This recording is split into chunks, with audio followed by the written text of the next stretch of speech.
انت عريس تسقسي على كيفية الدخول على الزوجة، لأن السؤال الذي يطرح نفسه بالنسبة للعائلة، أولا أنا فهمت السؤال ديالك، أما كيفية الدخول على العروس، اسمع يا سيدي. بسم الله الرحمن الرحيم، وصلى الله على حبيبنا محمد. الدخول على العروس من العبادات التي شرعها الله تعالى وسن فيها النبي سننا، لأن الزواج هو شطر الدين. لا يمكن أن يكون الزواج شطر الدين وانت تدير فيه الحاجة اللي خارجة على الدين. أنا كنعرف الشباب كيتزوجوا منين النهار منين يجي يدخل على المرأة ديالو يسكر، يدخل سكران. قال لك باش ما نعرف علاش، ما عرفت علاش، قولوا لي علاش، الله أعلم. ومنين يجي يدخل الله يحفظه ويستر، نسألوا الله العفو والعافية، كيديروا كاين بعض المناطق كيديروا شي تقاليد وعادات مكفسة كاع. أنا نعرف شي وحدين منين يدخل العريس على الزوجة ديالو، ماين الراجل تكون هي العتبة حتى يوطى عليها ويدخل عند مرته. كي داير هذيك ما فهمش. قلت له اش راه دير؟ قال لك لا، راه عندنا هكذا العادة حتى يوطى على أمه. روح يا ولدي. من الأول بعدا يقول لأمو أنا راني أرميتك، ضربتك بركلة. ولذلك الإنسان اسمع له واش تدخل على زوجتك إن شاء الله. أولا أن تدخل على زوجتك وأنت متوضئ، ويسن للزوجة في تلك الليلة أيضا أن تكون متوضئة. ولذلك المسائل اللي كيديرهم النساء في الليلة نتاع العرس نتاعهم، كيديروا ذاك الطلاق الظفار وذاك الشيء، راه إلا جاو يتوضاو راه يحول الطلاق بين الماء والوصول إلى الظفر. إذن الصلاة نتاعهم ما يقدروش يصليو إلا ما كانوش متوضيات. ولذلك إن شاء الله تبارك احنا غادي نعبدوا سيدي ربي. كيقول سيدنا المصطفى في بضع أحدكم أجر. قالوا أيأتي أحدنا زوجته وله فيها أجر؟ قالوا أرأيتم لو وضع في حرام يكون عليه وزر، فكذلك إذا وضع في حلال يكون عنده الأجر. برك في عبادة. وكيدخل متوضئ إن شاء الله تعالى يسلم على أهله. قال رسول الله إذا دخلت على أهلك فسلم على أهلك تكن بركة على أهلك. السلام عليكم ورحمة الله وبركاته، ماشي صباح الفل ولا مساء الحمضل، ولا السلام عليكم ورحمة الله وبركاته على الأهل ديالك. ثم تدخل أنت وإياها في صلاة تصليا ركعتين. الله، على ركعتين علاش؟ شكرا لله على نعمة أن جمعكما على الحلال بناء على ميثاق غليظ، وتبدأان حياتكما بالصلاة وشكر الله والخضوع لمولاكما والسجود لربكما، وأقرب ما يكون العبد من ربه وهو ساجد فاسجدوا وأطيل السجود، ثم ادعوا مزيان سيدي ربي. سيدنا سلمان الفارسي ملي تزوج صلى بها الليلة الأولى حتى الفجر، والليلة الثانية صلى حتى الفجر، والثالثة حتى الفجر. وقالت له ودي زعما واش جينا غير نصليو؟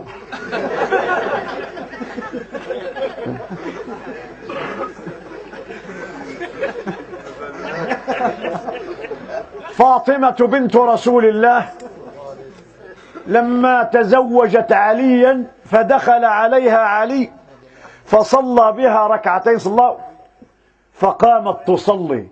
قال لها يا ابنة العم هذه الليلة ديال العرس وكذا. قالت له إنني أشكر الله تعالى على أن جمعني بك. شحال ما صليت نحس باللي ما قدمتش الشكر ديالي لسيدي ربي على أن زوجني بك. الله، حنا كيدخل سكران. شحال غريبة هذا. اسمعوا يا الشباب، الدين ديالنا زين ومليح وفيه غير الخير. كي يدير الشيطان غادي يدخل لها الدار. وبعد ذلك حينما تنتهيان من الصلاة توضا، سلم على أهلك، صليا ركعتين، ترجدوا يديكم وتدعيوا. أنت تدعي وهي تؤمن على دعائك. الله تعالى يستجيب في تلك الليلة. الله تعالى يستجيب عند شدة الحزن وعند شدة الفرح. والعرس خاصة في تلك الليلة يسموها ليلة العمر يستجيب الله دعاء العروسين. الرابعة تجيب شوي الماء وتوضع فيه صبعك وتنفث فيه وتقرأ ما تيسر من القرآن، الفاتحة ولا، وتعطيها تشرب وتشرب انت. في هذا العمل إن شاء الله نوع من المؤانسة والاستئناس. شوف. والخامسة تأخذها بناصيتها وتقول واسم الدعاء. شكون يحفظ هذا الدعاء؟ اللهم إني أسألك خيرها وخير ما جبلت عليه وأعوذ بك من شرها ومن شر ما جبلت عليه. ولا ما سقطلاش على هذا الدعاء، قالت له ابن عمي واش مالك دير لي السي محمد ابن عمي. شكون شوف اللي مؤمنه راه عارفه السنه، اللي مسكينه جايبها ان شاء الله تعالى وتقول ما عارفه، وتقول اما ما قاريه اما ما عارفاش اما ما عمرو قرات كتاب. انت حد التربيه هذه او الا امراه سيفيليزي ما عارفه والو.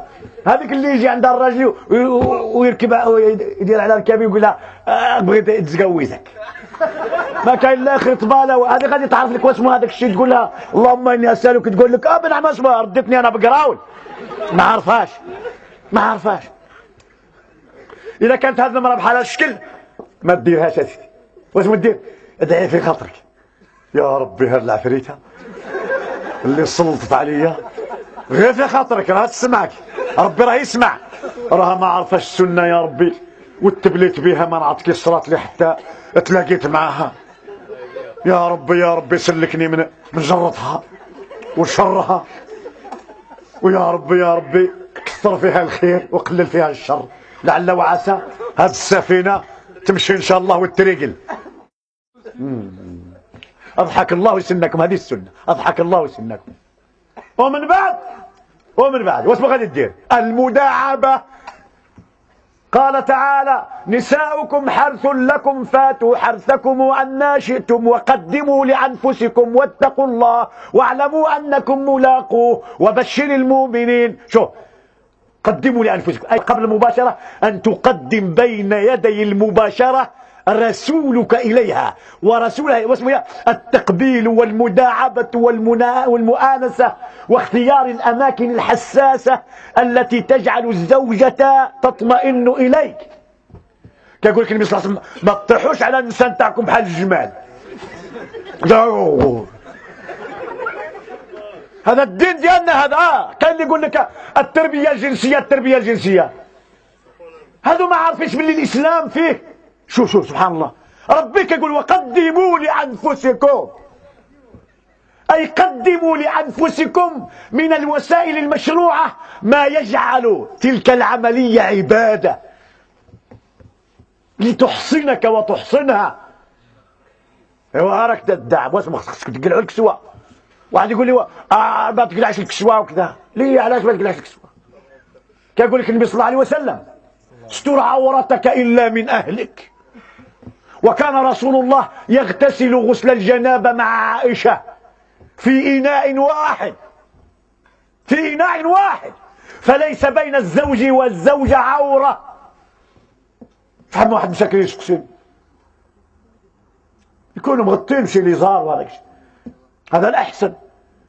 ولكن تعرف باللي في ذيك الوقيته واسمه ستتنحى الملائكة، ما يبقاوش الملائكة دائما معك كيكتبوا عليك العمل وكل شيء، لكن بمجرد أن تذهب إلى الفراش الملائكة الموكلة بكتابة أقوالك وأفعالك تتنحى. فالملائكة لا تفارقك إلا عند دخولك الخلاء أو عند المباشرة. الله. وإذا قاعد تقلع كسوتك الآن واسمه غادي تقول الدعاء نتاع قلع الكسوة واسمه هو؟ ايوا قولوا لي. ايوا واسمه اخر؟ ايوا في بالي كاع راكم مزوجين وما عارفينش هادشي. والله لا هادشي لا مؤسف. لا سيدي مازال غادي تقلع كسوتك. غادي تقلع كسوتك ماشي غادي تباشر الزوجه، غادي تدخل تقولوا مثلا تدخل للماء كاع. واسمه هو؟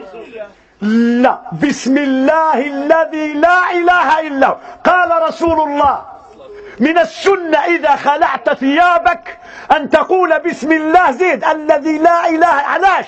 لأنك إذا قلت هذا الدعاء عند خلع الثياب يستر الله جسدك وعورتك عن الجن الذين يرونك ولا تراهم إن وجدوا. الله ما يقربوكش في ذيك الليلة. ربك يقول: شاركهم في الأموال والأولاد وعدهم. فحينما تقول هي بسم الله الذي لا إله إلا هو، وتقول أنت بسم الله الذي لا إله إلا هو، فكأنكما وضعتما حجابا سميكا يحول بين رؤية من يراكم ولا ترونه. الله، الجن قال: ستر ما بين العبد والجن بسم الله الذي لا إله إلا هو.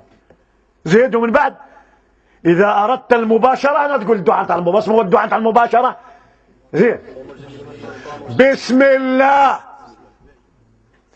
هذه عبادة بديها بسم الله، فإنكم استحللتم فروجهن بسم الله في خطبة النبي على جبل عرفة في حجة الوداع.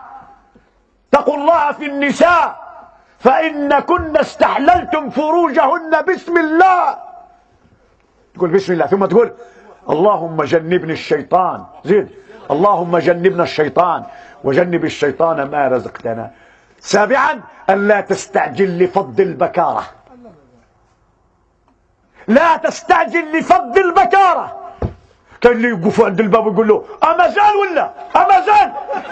اللي كيدير هكذا راه إلى يفضحها، واللي كيدير هاد الشيء راه بحال بهيمة التقت مع بهيمة على قارعة الطريق. ثم بعد ذلك إن شاء الله تبارك واسمه، بعد ذلك إن شاء الله أنك إذا قضيت وطرك لا تظلم المرأة بالقيام عنها وهي في حاجة لقضاء وطرها. فمن قضى وطره ثم قام عنها ولم تقض وطرها، أي حصنت نفسك بقضاء حاجتك وتركتها هي تلتهب نارا لم تتمم عمليتها حتى تتحصن، فتكون قد ظلمتها الظلم الأعظم. ولذلك انا كيسقسوني الشباب كيقول لك: انا غير نتلاقى مع الزوجه نتاعي اقذفه بسرعه ونخليها هي تنحرك. والان النساء كيسقسوني يقولوا لي: كي غادي نديروا حنا فين نمشيو؟ فاذا كنت سريع القذف فعليك ان تظل مع زوجتك تداعبها وتلاعبها حتى تقضي وطرها وتغنيها وتعفها. راكم فاهمين الشباب ولا لا؟ كان شي حاجه اللي مفهومه قد هادشي ولا ما كانش؟ ماشي والعياذ بالله الانسان في الساعه يقضي وطره ويترك المراه. تخيل لو كان ديرها لك هي، تخيل. على كل حال هذه بعض التوجيهات في هذا العرس المبارك، فنسأل الله تعالى سبحانه عز وجل أن يبارك لأخينا. العادة السيئة نتاع الوزير، احنا عندنا الوزير يدخل مع العريس. واش عباد الله الوزير يدخل مع العريس عند العروس؟ أيحل لا أن يرى العروس؟ والعادات الأخرى العروس كيجيبوها ويبقاو يفوتوا على الرجال ويرقصوا قدامها الرجال والنساء. اش من بركة غادي تبقى؟ واش هذه عادة نتاع العروس اللي كتبقى مع النساء تبدل 7 نتاع المرات في النهار، تخرج بالاحمر بالازرق بالاصفر بالالوان. وايما امرأة خلعت ثيابها خارج بيت زوجها لعنتها الملائكة في السماء. قلع والبس، قلع والبس، قلع والبس. لا، هالشيء لا يجوز. المهم هنالك امور كثيرة لو كان لنا من الوقت لبسطنا بعضها. وصلى الله على حبيبنا محمد، والله تعالى اعلى واعلم، والحمد لله رب العالمين.